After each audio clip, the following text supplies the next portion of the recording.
When he's here, he will have very, very carefully chosen sites to visit that really highlight where he needs to be, where he wants the church to be as we're moving forward on this journey of healing and reconciliation. So by his presence, by the choice of sites, and ultimately, of course, by the words that he speaks.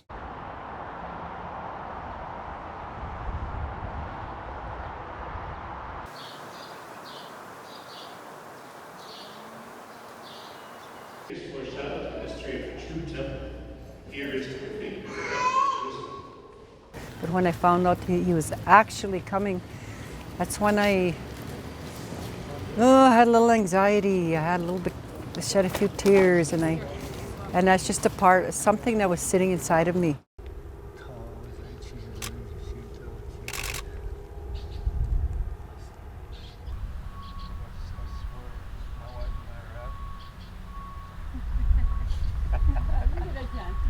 And I had a smudge and a prayer, and that's when I realized, and that's when I told myself, it's not him, it's not the church. It was way back in the days, in the 60s, when I was in the residential school. And at the time they had an agenda. You know, they had a plan back then, but they don't now. So part of healing for me is forgiveness.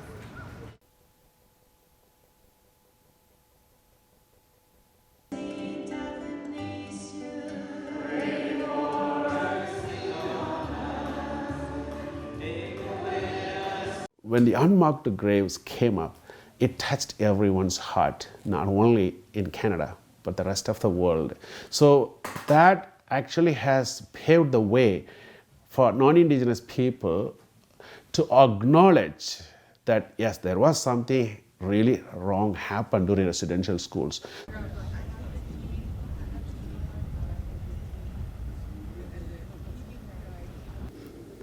I was put in a residential school when I was 3 years old.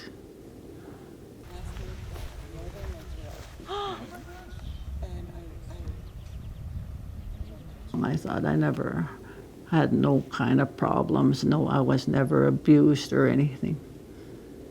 And he said, "Do you remember when that nun in the classroom beat you so bad, blood was squirting?"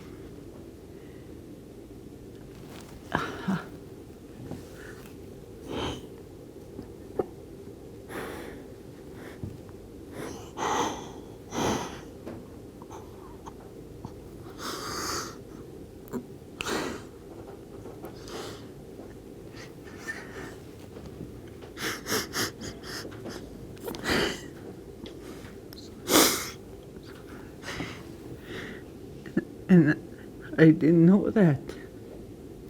I said, "No." He says, "We were all standing around you. He's thrown you against the blackboard." And he said, blood was squirting. And I says, "Well, why? Why did she do this?" He said, "Because you weren't doing your homework on the blackboard fast enough."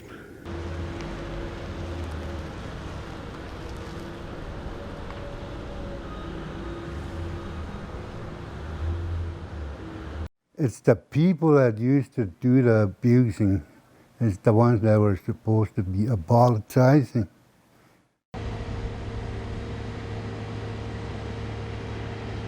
I think there's a lot of anger amongst a lot of the survivors.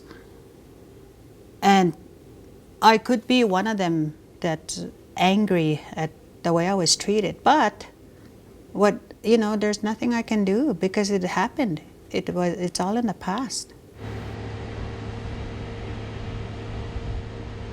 We have as a church, I think also as a society, so much to learn from the Indigenous peoples, their cultures, their traditions, and the profound respect that they have for the other person, the way they listen to one another, the respect for the elder, respect for creation and for the Creator.